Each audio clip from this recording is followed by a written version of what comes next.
akan bahas tentang pulmo sama pleura. Dimulai dari ini pulmo dulu. Kalau ada yang mau pakai handphone buat pegang nggak apa-apa, pegang aja.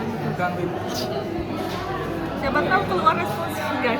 Ini ya. Ini pulmo, coba ditebak mana yang kanan, mana yang kiri. Yang mana kiri? Kanan. Ini yang kanan. Kiri. Ini yang kiri. Ya benar sih. Oke. Ini ya. Ini cuma ada satu fisura ya, cuma punya 2 lobus. Kalau misalkan yang ini dia punya 3 lobus. Ini superior, media, inferior. Ini ada satu lagi fisura obliknya. Ini yang fisura horizontal. Memang kalau kelihatan ya miring semua sih, cuma kalau yang fisura oblik dia tetap lebih lebih miring, lebih tegak lurus sini. Kalau ini masih lebih mendatar. Jadi kalau ditanyain di responsi, usahain jawabnya yang lengkap. Kayak ini fisura oblik pulmo dextra. Karena kan ini ada di dua-duanya. Bisa di pulmo dextra sama sinistra. Ya, terus ini pulmo ada basis sama ada apexnya. Kalau misalkan yang di sini dasarnya itu basis, ini yang ujungnya ini apex. Terus kalau yang di sini pulmo sinistra ada ini lipatan ini namanya ya lingula. Dia kayak lobus tapi yang nggak berkembang gitu. Makanya jadi satu lipatan ini. Terus dia punya 2 fasies, ada apa aja? Jadi yang menghadap ke costa berarti fasies costalis, sama yang ke arah medial ini fasies media spinalis. Terus ada 3 margo. Margo itu intinya tepi gitu lah, dia batas. Ada yang anterior, ada yang belakang nih, berarti batas margo posterior. Terus yang bawah, yang itu yang kayak tajam itu batas inferior, margo inferiornya dari pulmo. Dan terus mungkin dari preparat ada yang mau ditanyain? Udah aman? Oke, terus ke sini aja. Ini yang pulmo dexter. Ini kelihatan dari topografi. Kalau di basis jantung lah, basis itu kan dia mengarah ke kanan sama ke atas. Ini tempatnya dari atrium kanan. Makanya di sini ada vena cava superior, vena cava inferior. Dia kan nanti masuknya ke atrium dexter. Ini kayak ini atrium dexter, dia masuk ke sini. Terus ini ada vena arteri subclavian. Ini bisa dibaca topografinya. Terus kalau yang dipunyanya pulmo sinister, yang pas itu ada ini namanya dia bekas penekanan dari jantung. Penekanan itu kan bahasanya impresio, ditekan oleh jantung, jadi impresio kardiak. Terus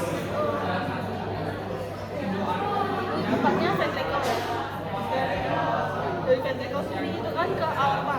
Makanya dia ini atas aorta, ini bronchius cephalitis, sarafis pulmonis, ini subbronchius. Ini esophagus. Oke, udah. Terus sini ada yang namanya kayak pintu buat tempat keluar masuknya struktur, itu namanya ya hilum. Hilum itu yang lubangnya ya, pintunya gitu. Tapi kalau yang buat melekatkan ini itu namanya ya radix pulmonalis.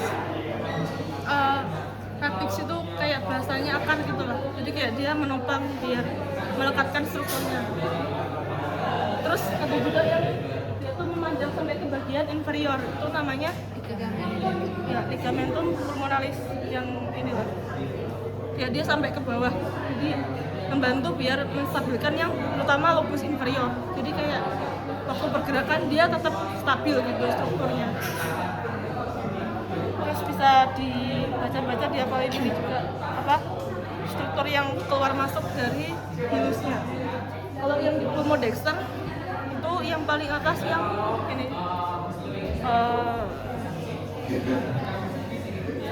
yang paling atas itu apa namanya, yang epiarterialis. Terus ini yang ungu apa namanya, berarti kan kayak CO2, itu arteri pulmonalis. Terus yang ini itu bronkus yang hiparterialis. Terus yang paling bawah berarti vena pulmonalis. Bedanya F sama hiparterialis itu berarti kalau yang epiarterialis dia yang bercabang sebelum dia masuk ke dalam hilusnya. Kalau yang hiparterialis berarti masuk dulu ke hilus baru bercabang. Mungkin buat ingat-ingatnya biar nggak ketukar. Kalau misalkan E sama H hubungan E kan, berarti dia bercabang dulu baru masuk ke hilus. Kalau yang bawah ini kan dia masuk dulu ke hilus baru bercabang jadi 2. Kan pulmodexter kan ada 3 lobus ya, jadi bronkusnya juga ada 3. 2-nya dari yang hiparterialis. Ya terus kalau yang punyanya pulmosinister dua-duanya hiparterialis. Jadi kayak satu masuk dulu baru bercabang. Urutannya tetap arteri, bronkus, baru terakhir vena pulmonalis. Vena pulmonalis masing-masing sisi ada 2 ya. 2 dari dexter, 1 sinister superior sama yang inferior. Terus ini buat fungsional sama nutritif. Kalau misalkan yang buat nutritif itu berarti dia buat memvaskularisasi si pulmonya ini. Jadi yang ngasih makan, kayak ngasih nutrisi oksigen gitu ke pulmonya biar dia bisa bekerja. Kan sama aja kayak kalian butuh makanan biar bisa mikir gitu. Jadi sama aja kayak pulmo juga butuh nutrisi. Itu dari yang bronkialis. Tapi kalau yang fungsional, fungsinya pulmo itu kan buat pertukaran udara. Jadi dia pakai arteri vena pulmonalis.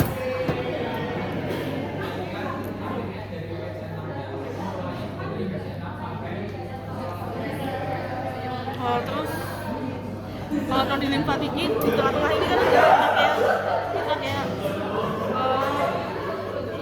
Dari trachea dia bakal bercabang jadi bronkus kan. Makanya nodi limfatikinnya itu tracheobronchialis. Oke, terus buat inovasinya dia sesuai namanya aja pakai plexus pulmonalis. Ini tambahannya buat tentang vaskularisasi dari pulmo. Nah, ini itu ada anastomosis yang bronchopulmonar.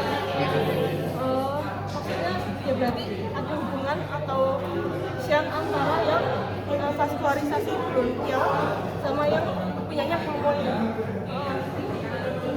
Ini kan yang arteri pulmonalis, ini kapillernya, terus nanti jadi vena pulmonalis. Tapi dia juga ada hubungan dari ini, dari punyanya bronchial. Nah, jadi dia ada siang dari bronchial circulation, ini punyanya bronkus, dia naik ke sini juga. Jadi vena bronchialis itu juga bermuara ke vena pulmonalis. Makanya itu juga jadi salah satu alasan kenapa ini tidak pernah 100%. Karena ada darah yang campuran CO2-nya juga dari vena bronchialis.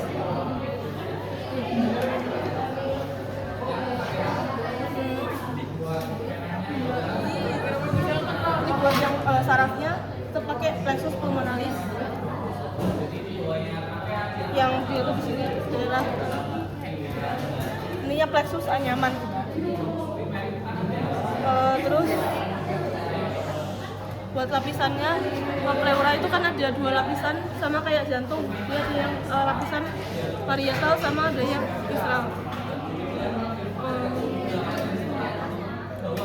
Terus di tengah-tengahnya itu ada cavum pleura.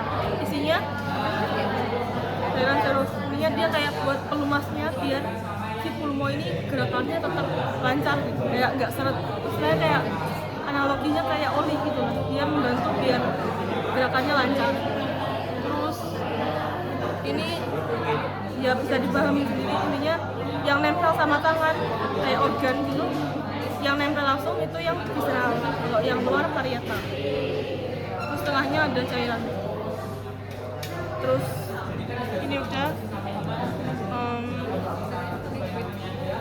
ke sini aja dia ada beberapa pas. Misalkan dari yang paling atas ini itu yang pas genitalis. Kalau yang itu dia kan di atas ya kayak sebagai kubah gitu, makanya disebut tulang pleura. Terus di sini kalau dilihat udah ada dia peletakan dari fasia lain gitu. Ini kayak ada endotracheal fascia, terus ada prevertebralis, fasianya musculus calenus. Musculus calenus kan di daerah leher sini. Dia kayak ada pelapisnya juga, lapisan yang membungkus otot itu fascia. Jadi ini juga nempel ke daerah sini juga. Makanya ini disebut sebagai fascia Simpson atau Zanker Kendall atau membrana suprapleuralis namanya. Ininya yang di daerah di dekatnya pars cervical, kayak buat menstabilkan strukturnya juga. Terus kalau misalkan yang di sini hadap ke mediastinum, ya udah berarti pars mediastinalis. Kalau misalkan yang menghadap ke diafragma itu berarti pars diafragmatis. Kalau yang menghadap ke kosta itu pars kosta.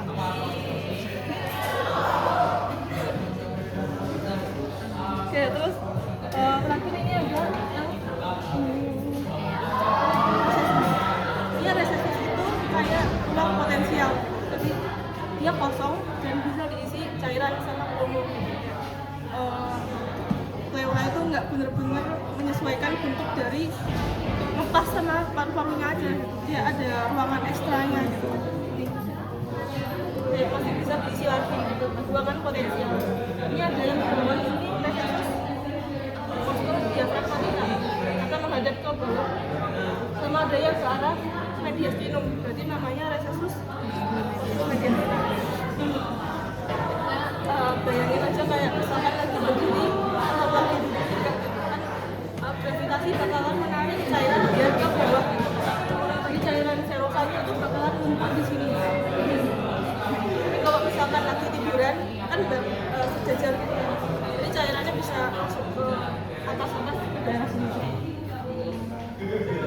Ini dia biar cairannya tuh bisa masih si paru-parunya gitu lah.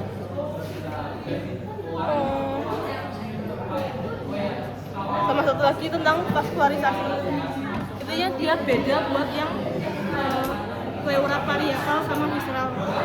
Kalau yang lebih banyak mana? Kebanyakan parietal. Di situ bisa dilihat ya, ada banyak pembuluh darah yang di luar-luar. Kalau misalkan yang pars mediastinal, di mediastinal sini kan ada yang namanya jantung kan. Ini jantung dilapisin sama lapisan apa namanya? Perikardium. Jadi namanya perikardioprenica.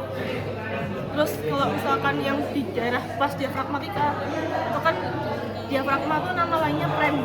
Ya udah namanya prenica superior. Sama ada musculoprenica. Kalau ingat musculoprenica, dia cabangnya dari thoracica interna. Yang buat ke daerah costa 7 sampai bawah itu kayak masih sampai ke daerah sini juga. Terus kalau yang di pars costalis ya udah intercostalis. Intercostalis di margo apa? Inferiornya costa. Inferior. Kalau yang superior kan buat tindakannya kan. Oh iya. Karena di bagian inferior itu ada arteri vena nervus intercostalis. Jadi tindakan jarumnya tuh dimasukin di superior. Kalau visceral ikut yang punyanya bronchialis. Kan ingat aja di dalamnya dimasukin bronchus kan. Berarti namanya arteri bronchialis. Kalau venanya parietal ingat aja ada banyak, berarti dia ikut ke vena sistemik yang paling dekat. Kalau visceral pakainya dia ke vena pulmonalis. Itu juga nyambung ke yang tadi, kenapa saturasinya nggak 100%, karena ada campuran dari yang bronchial ini. Terus ini terakhir inervasi, hafalin nama nervusnya, ada intercostalis sama prenicus. intinya kalau misalkan kerasa nyeri berarti ada kelainannya atau bekak atau inflamasinya itu di daerah yang pleura keluar, parietalis. Cuman parietal bisa ngerasain nyeri gitu. Karena yang di visceral kalau misalkan bisa ngerasain nyeri, ya bayangin bakal sesakit apa gitu lah. Dia kan mengembang-embis terus ya. Kalau misalkan terlalu kergang atau ketekan-tekan itu kan bakalan sakit. Jadi emang dia sengaja biar nggak bisa ngerasain nyeri. Ini ya kalau yang dalam visceral kan V, GVA, general visceral afferent. Kalau luar itu somatik, jadi general somatik afferent. Ini nggak bakal keluar sih kayaknya. Itu materi blok bukan. Ini ya tahu nama nervusnya.